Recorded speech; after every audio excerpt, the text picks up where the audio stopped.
Kuha ko ng tape. Gasa.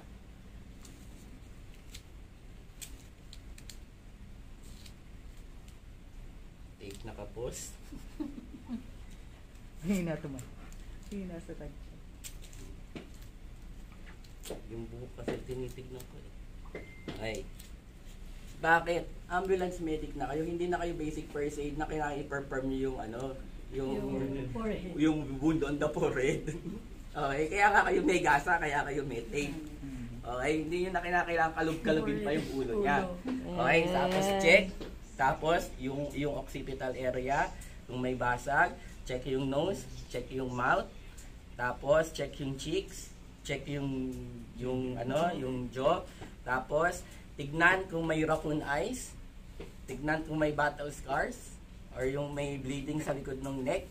Okay? Tapos, kung wala, tignan yung ears. Okay? Gamitan ng flashlight kung may flashlight. Tignan yung ears, tignan yung nose kung may bleeding. Kung may bleeding, kukuha ko ulit ng gasa. Kukuha ka ng dugo doon. Papatong mo doon sa ibabaw. Okay? Bakit? Para saan yon? Very good. Possible cerebrospinal fluid. Yun yung pag-check nun. So, titignan mo yung bleeding nun, kukunin mo, hintayin mo siyang matuyo. Pag yung dugo, meron siyang crown na parang dilaw or brown, cerebrospinal fluid yung patient nyo. Okay? So, ngayon, since wala na akong kailangan gawin sa head part niya, checkin ko yung neck area, buo ba, pantay ba yung trait niya, pantay ba yung Adam's apple niya.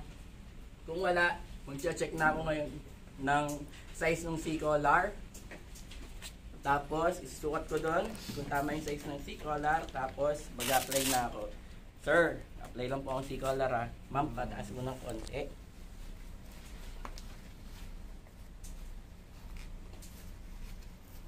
Yan, magpalabas po ng dagito niya.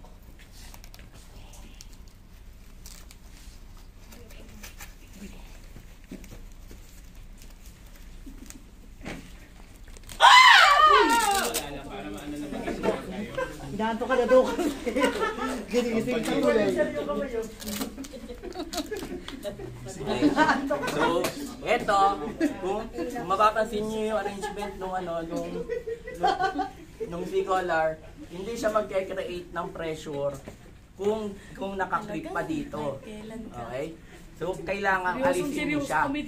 Kung hindi, magka-counter pressure tong C-collar nyo. So, kung mapapansin nyo, imbis na naka-insert ganun yung tape, tinanggal ko para nakalapat siya.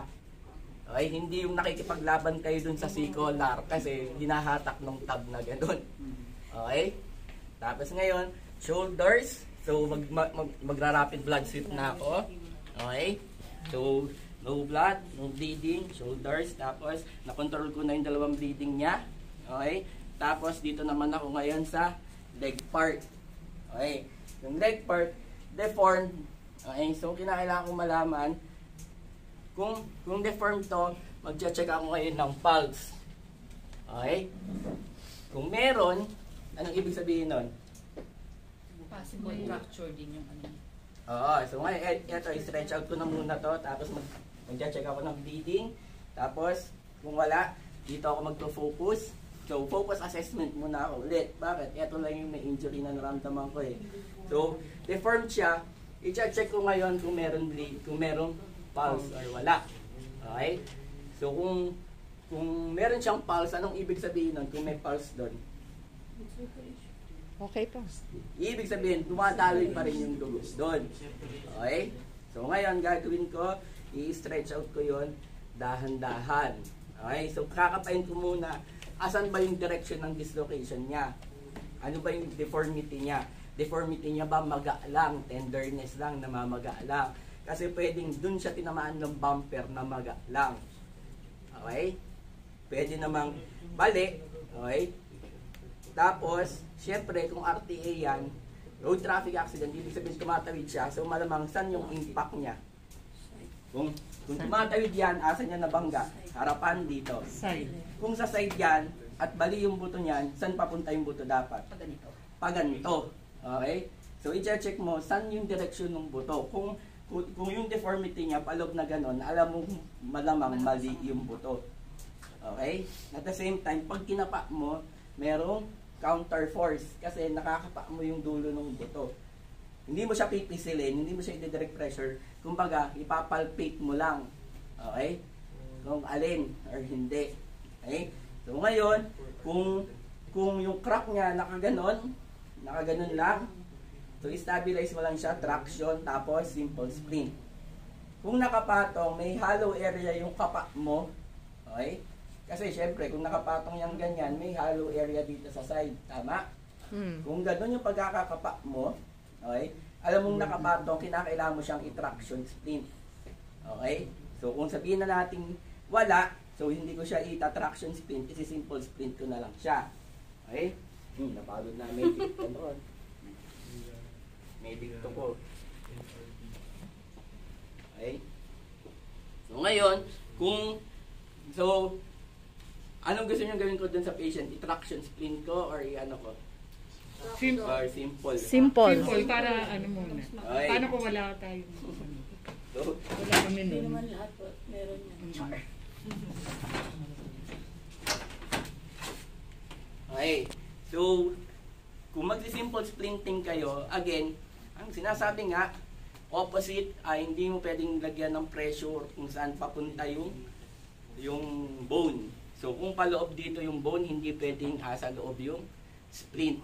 Sa ilalim, tsaka ibabaw. Okay? So, ang gagawin mo, kung dito, kung papasok yan, angat. Sir, masakit po ba? Okay, patong. Side lang. Nararamdaman niyo po ba yung sakit, sir? Ibabaw. Okay. Tapos, etong isa yung sa ibabaw. Kasi nga, palabas dito yung buto. Kung paangat yung buto or patras side. yung buto sa side. Oh. Okay, gets?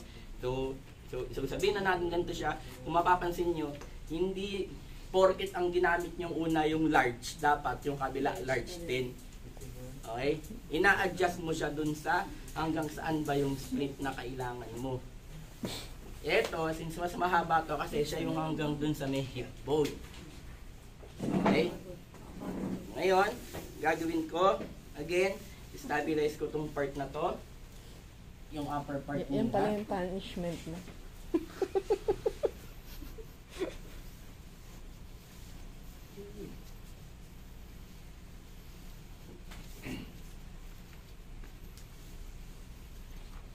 Ano ba?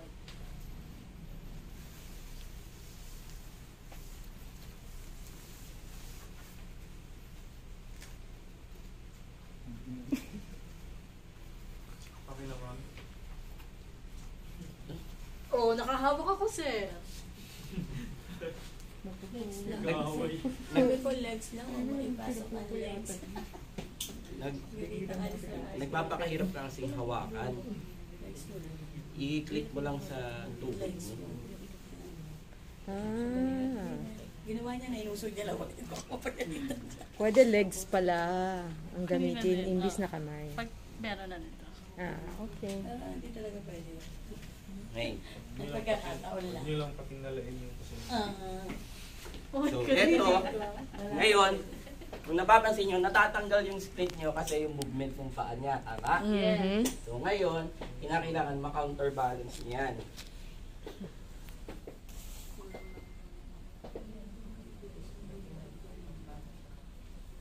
Pwede yung... Hindi na saan yung ginawa niyo kanina. Kulang lang ng Sumobra talent. lang. Ano sumobra sa amin? Rigid split. Ano? Rigid split. Tapos rock talent. Hindi natin ginanon. Ano tawag dyan? Counter. Counter. Counter class Counter wise. strike. Serious. Kasi naka-video tayo. Video sorry kasi. Ano to? Sir, ano daw yan, sir? Counter? Counterpart. Hindi, ikaw counter mo. Yung paa niya. Anong tali yan? Sir RK, anong tali yan? Stabilization. So, Anong tawag kumbaga, dyan? naka-counterbalance yung ano niya. Yun, counterbalance. Binibigyan nyo ng tension paloob. Okay? So napansin nyo kanina pag binitawan ko, tumutumba palabas, tama? Yeah. O ngayon, nakaganyan siya. Pero again, hindi mo pa rin mahuhold yan. So kinakailangan mo pang maglagay pa ng isa dito sa may taas. Okay? Kaya lang, wala na yata bandage. Hindi bandage po ba kayo? Yung papel na bandage ni Ninya. Wala. Wala? Hindi, yung papel na bandage. Parang, yan. Disposable. Pwede. Disposable. Ano mo naman si Ninya, kompleto. Disposable. Chicharon. Wait, sir. Bandage ba ito? Crepe paper? Disposable. Ay, ito na lang. Ay, yung mga nabibili ngayon sa sa Mercury. Yeah. Mercury. Nabibili nyo ngayon. Kampahin mo. Pero ganito talaga yun. Pero ito talaga yun. Hindi yung babalik mo. Ang tigas eh, oh. Hirap pa sunodin eh, no, sir? Ang tigas sa may oh. Itong dumi. Oo, pang Dapat kasi pragmatic naman. Saan ka ba na dyan? Bigyan ako shake. Tsakin mo. Hindi na. Sir, masakit po ba? Hindi naman natutulog na yan. Pang ano to, psychosocial. Magaling mag-acting. Kapag sasama sa liwanag. Sir, pag may tumatawag sa'yo at may pinto ang bukas, huwag ka muna pumasok, sir. Bata ka pa. Ay, so, tapos na ba yung splinting ko? Yes. Hindi pa, bakit hindi ka pa rin nagsuswate? Iya, laging yun yung ending mo. So, kinakailangan mag-anatomical splint ka ulit. So, sa leg part niya. Sakit po ba? Okay? Opo, magkakaroon.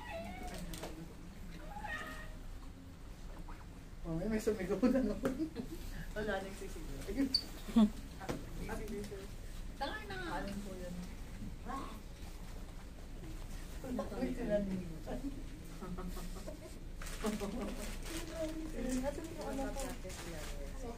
Ako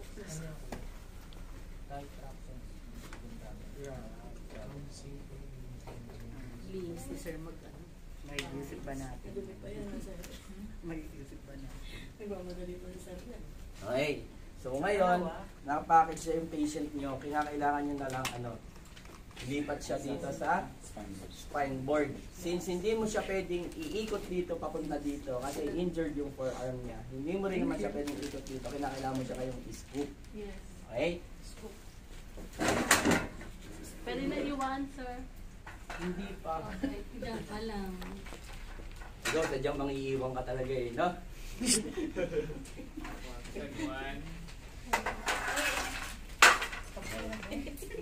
Teka lang sir, ngumungoy ako. Nagkaka-first pa. So ngayon, again, adjustment. Lamang siya dapat sa ulo, tsaka dun sa foot part. Tapos, adjust.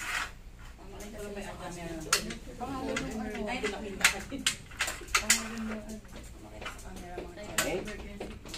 Adjust. So ngayon, since sabihin na natin dadalawa lang kami ng medic 2. Okay?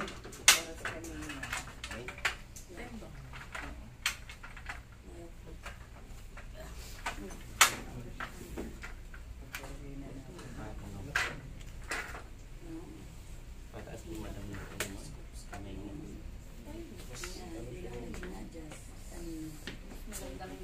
Lalo pag yung pasyente, ano mo na muna dun sa assessment. Tigas naman ito. Yung hair ni Gab. Patigas po yung balikan mo. Hindi umakay, sabihin tama. Taas na ito. Yun. Ayaw. Tumulog na eh. Wala pa. Hindi pa. Baka di na ka.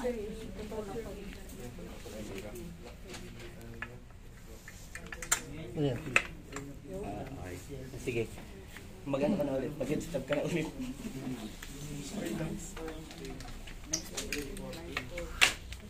Okay? Sa baba sir. Sir, may pinipindot. May martilyo. Sir, ito ata. Naipit sa ano sir, sa split. Ito, split. Susunod, naipit siya dito. Ayun pa din. Take mo yung ano. Yun. Tigas mo si... Okay.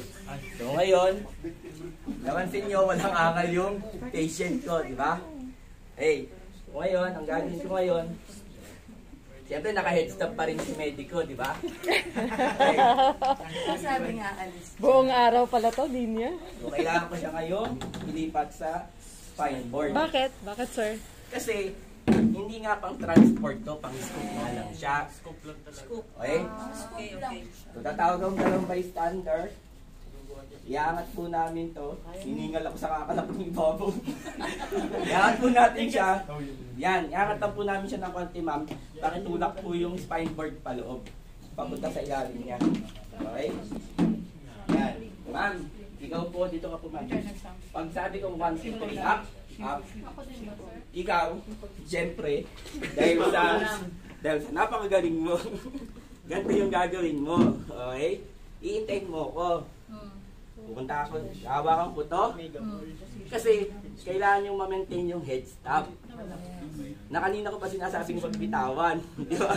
Kung papabitawan ko siya ngayon, napaka-plastic ko naman, di ba? Ganito yung tamang pag-transfer sa scoop. Hawakan ko siya dito. Ito po. Yung isang kamay ko, papalit ko sa kamay niya. Okay? So, ikaw naman. Ayan. Okay, so on my count, itataas lang natin ng konti. 1, 2, 3, up. Okay? Tapos ngayon, bibitawan ko ulit to. O, di ba? Balik siya. Tsaka mo ngayon, i-unlock yung scoop. Which is, ayaw niya na naman. Ayaw na. Ito na naman si medic to ko. Tigas na. Ayaw, sir. Ayaw, tigas nga. Matigas yan, sir. Yung nasa ulo. Tumigas na. Wait muna bago dito sa po. Yun. Yun. Ano kayo pinaparinig kayo sa ano? Bili kami bago. Yan, tapos hatak yan sa baba. Tapos, ano ngayon, yung final part. Paglalagay ko ng strap. Spider-Man. Hi, siya.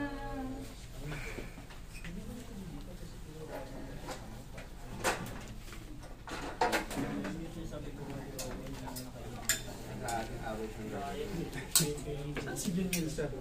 Junior. Nasa ano? Nag-work na sa... Wala na siya sa CDR. Private na din. Kala ko may area na naman niya. Sa stout ko na. Stout ko. Ang list. Walang nag-picture sa amin sa airway. Okay. So lagi, pag magkakabit kayo ng spider strap, ang kunya yung ginagamit or kiniklip, etong asa armpit area. Okay? Bakit? Kinakailangan secured yung armpit para hindi siya dadausdos ng ganon, hindi siya dadausdos pataas. So eto, gumagana yung isang kamay niya.